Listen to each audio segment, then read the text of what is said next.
Bonjour à tous. Troisième candidat que nous examinons dans cette primaire de la gauche, Jean-Luc Benamias. Il est dans une certaine continuité avec le gouvernement, même si son programme le place plus à gauche. Mais regardons à présent le détail.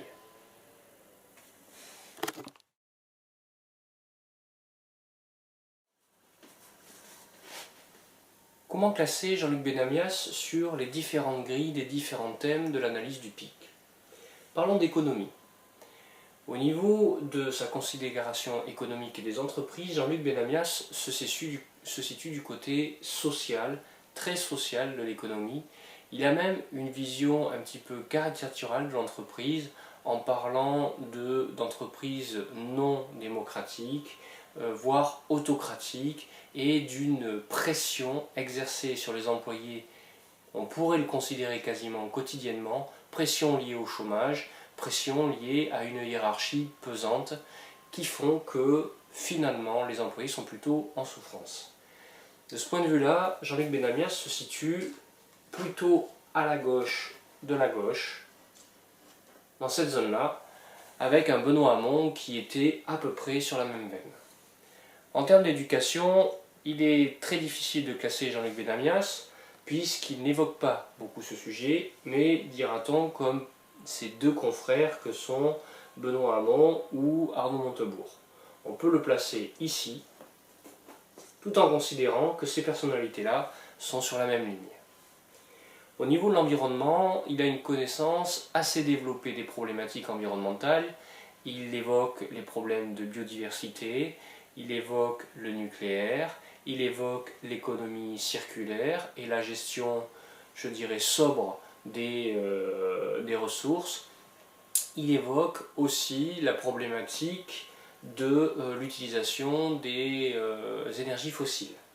Il est donc placé avec une bonne connaissance sur ce thème-là, mais par contre, il est moins engagé en termes d'action, de plan d'action, qu'un Benoît Hamon.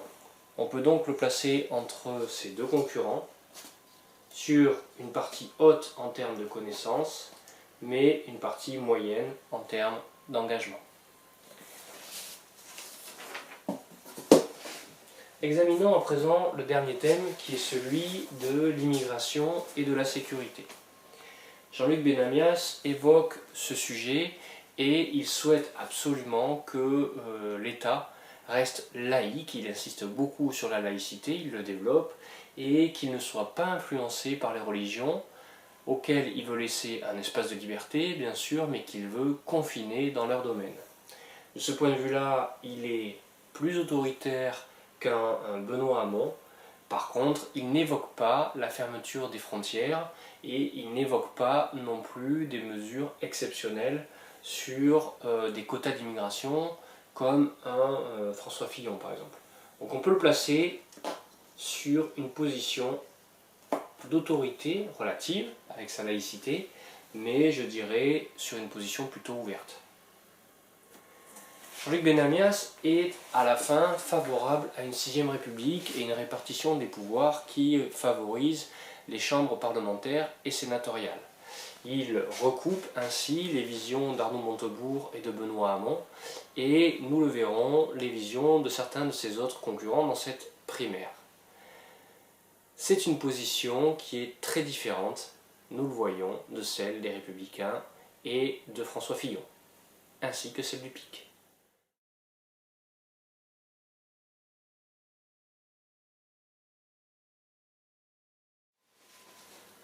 En termes de gouvernance, comme beaucoup de ses concurrents, Jean-Luc Benamias est favorable à une 6ème République et donc sortir du régime présidentiel fort de la 5ème République.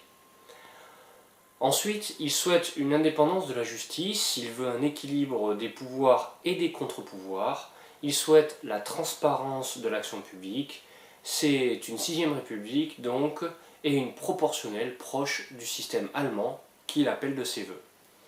Il veut aussi défendre la pluralité des médias face au phénomène de concentration monopolistique.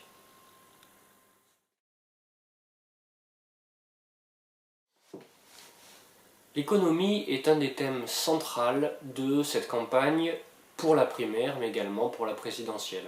Donc il y a un gros chapitre chez Jean-Luc Benamias. Il souhaite humaniser les entreprises et étendre la démocratie au sein de l'économie. Il souhaite donc faire que la responsabilité sociale des entreprises et des territorialités soit mise en avant. Pour lui, les entreprises doivent prendre en compte urgemment l'aspect social et environnemental de leurs actions. Il a des principes. Principe de justice, justice sociale pour les salariés, justice mutualiste pour les entreprises, justice pour l'équilibre d'un territoire donné. Pour lui, le problème est clairement identifié, c'est la guerre économique qui est liée à la mondialisation. Pour lui, les salariés sont sous pression permanente et le management n'est plus respectueux des collaborateurs, ces derniers sont mis plus bas que terre dans certains cas. Il veut mettre en avant le fait qu'à partir du moment où il y a une hiérarchie sans possibilité de contester, le salarié a la crainte de perdre son emploi et donc ne peut plus s'exprimer, et pour lui c'est l'inverse de l'humanisme. Autre réflexion, pour lui les droits des salariés sont bafoués, en particulier lors d'un licenciement. Enfin, une entreprise pour Jean-Luc Benamias n'a rien de démocratique puisque le management est souvent autocratique. On peut voir effectivement dans ces quelques propositions que Jean-Luc Benamias a une vision assez négative de l'entreprise. Il souhaite donc que les entreprises produisent des biens socialement utiles et qu'il faut définir au niveau du cahier des charges. Pour lui, le canevas de ce cahier des charges serait que les produits soient écologiquement soutenables, socialement responsables et économiquement justifiables. Il veut mettre en avant le concept d'éco-conception et qu'il soit intégré de manière systématique dans les cahiers des charges des directeurs de marketing. Il souhaite un partenariat inter-entreprise avec la création de réserves solidaires territoriales pour financer les projets de type ISR. Il veut favoriser l'émergence d'un pôle de coopération entre les territoires, non pas organisé à une échelle nationale, mais par grandes régions européennes. Pour lui, c'est un état d'esprit d'une coopération décentralisée. Et il cherche une solution alternative pour converger vers l'idéal démocrate et que l'entreprise soit responsable socialement. Alors, quels acteurs impliqués fortement dans la société ? Il pose des questions. Qui assure le leadership ? Les politiques, les scientifiques, la société civile, les pouvoirs publics et les entreprises d'un même territoire. Il veut donc une organisation découpée à l'échelle du territoire européen. Chaque strate soit plus affinée en fonction des critères intrinsèques à la nature d'un même territoire et qu'il souhaite un modèle de type poupée russe en quelque sorte. Il veut développer une méthode efficace en 4 phases. Diagnostic du problème, pronostic, modalité de mise en œuvre, lancement des opérations, analyse de la pertinence. C'est un peu flou, mais ça démontre qu'il connaît la méthode PDCA, en anglais Plan, Do, Check et Act, qui est une méthode qui permet de faire de l'amélioration continue. Il veut répartir avec justice et équilibre les richesses au sein de l'entreprise. Pour cela, il veut développer l'intéressement et la participation même pour les très petites entreprises, les TPE. Il veut obliger les TPE et PME à la mise en place d'outils tels que les PERCO et l'article 83 pour les salariés. On peut voir que Jean-Luc Benamias, sans développer plus, puisqu'il y a d'autres propositions, a une vision de l'entreprise assez fermée, autocratique, presque despotique, et il veut que l'État intervienne pour la rendre démocratique et répartir les richesses en son sein.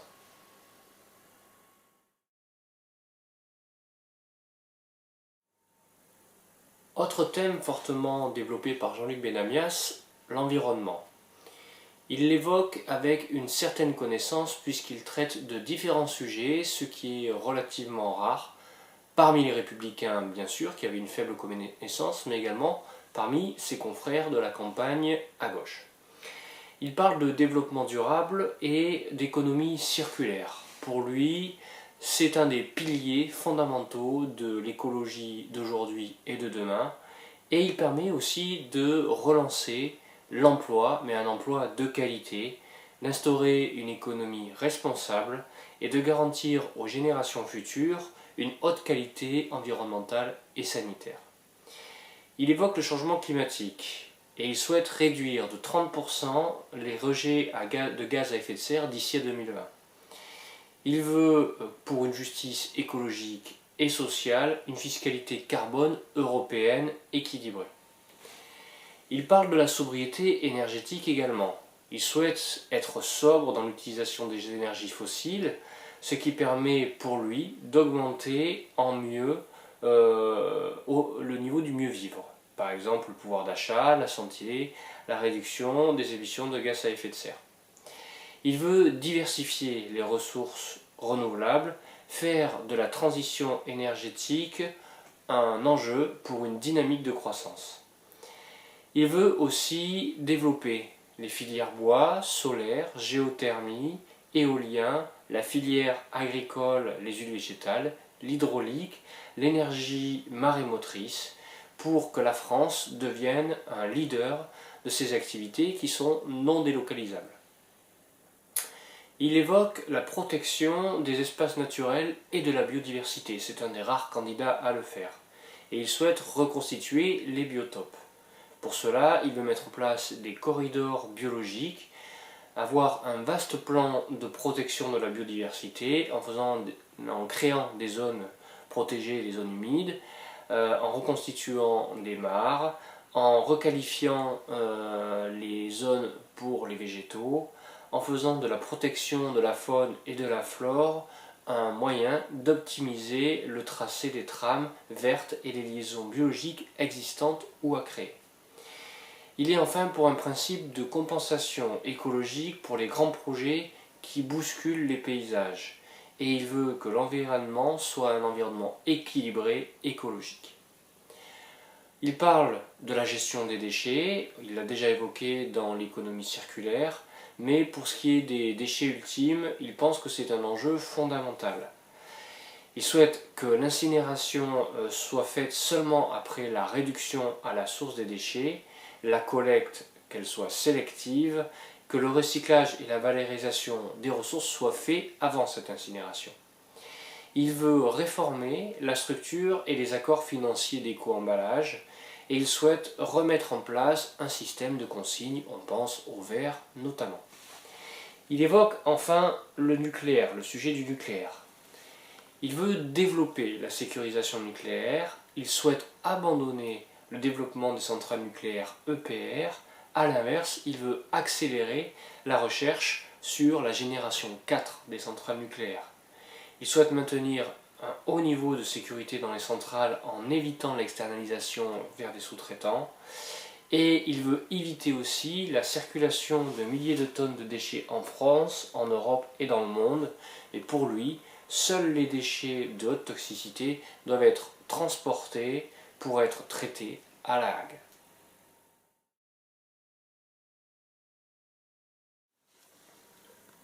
Jean-Luc Benamias évoque peu le problème de l'immigration, de la sécurité et du terrorisme.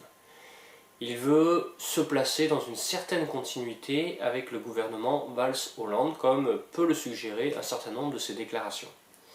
Il parle malgré tout de laïcité, qui pour lui est un point important, comme beaucoup de ses concurrents à gauche. Il veut que ce soit une valeur républicaine centrale, en tout cas que ce soit conservé comme tel. Il souhaite respecter tous les cultes, mais il veut rester ferme sur la séparation des églises et de l'État. Pour lui, les pouvoirs publics n'ont rien à dicter en la matière aux religions, mais à l'inverse, il souhaite garantir les expressions religieuses sans qu'elles ne viennent dicter quoi que ce soit au domaine public. Il veut aussi garantir les libertés individuelles en renforçant le pouvoir de la CNIL.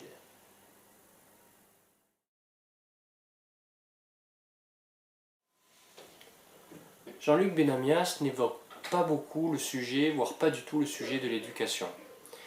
Il se place dans la continuité du gouvernement actuel avec les réformes qui ont été mises en place sous le gouvernement Hollande.